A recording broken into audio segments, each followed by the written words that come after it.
Assalamualaikum warahmatullahi wabarakatuh. Saya Purwati Saputri dengan NIM 180703099 dari Prodi Biologi Fakultas Sains dan Teknologi Universitas Islam Negeri Araniri, Banda Aceh.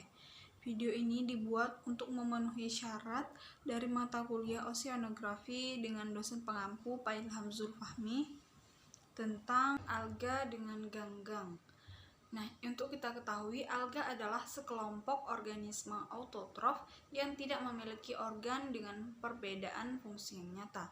Biasanya habitat alga ditemukan di air tawar dan air laut. Sedangkan ganggang merupakan tumbuhan yang tidak mempunyai akar, batang, dan daun yang sebenarnya, tapi memiliki klorofil sehingga dapat berfotosintesis dan bersifat autotrof. Habitat hidupnya biasanya di tempat yang lembab.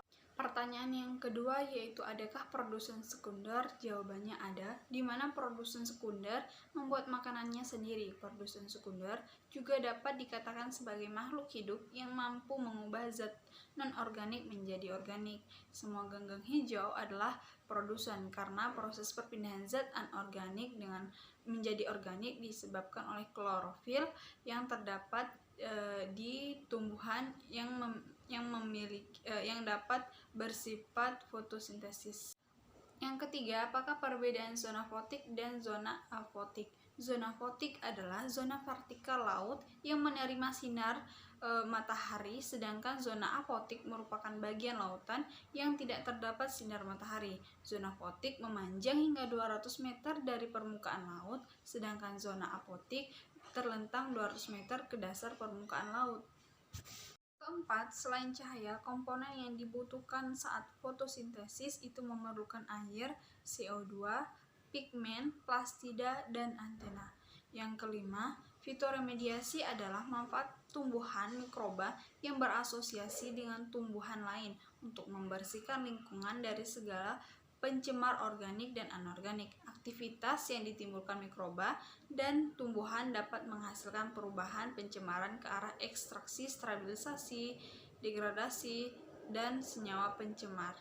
Yang keenam adalah fase lag, adalah fase yang penyusunan ganggang dengan lingkungannya yang baru. Durasi berlangsungnya fase ini bervariasi dan ditentukan dari komponen media, pH, suhu, aerasi, jumlah sel, dan sifat fisiologis. Ketika sel telah menyesuaikan diri dengan lingkungan barunya, barulah sel mulai membelah hingga mencapai populasi maksimum.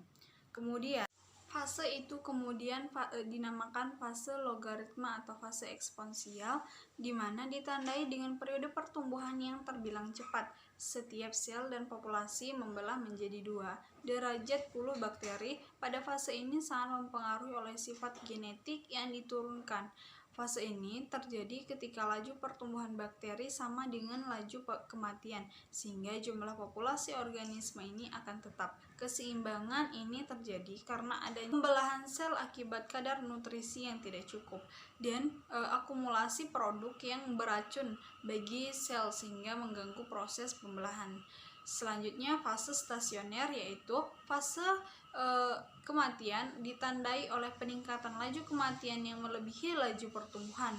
Fase kematian seperti ini telah disebutkan sebelumnya, yaitu lebih tinggi dibandingkan dengan fase pertumbuhan. Ini disebabkan oleh faktor suhu, umur, zat kimia, dan lainnya. Terima kasih. Wassalamualaikum warahmatullahi wabarakatuh.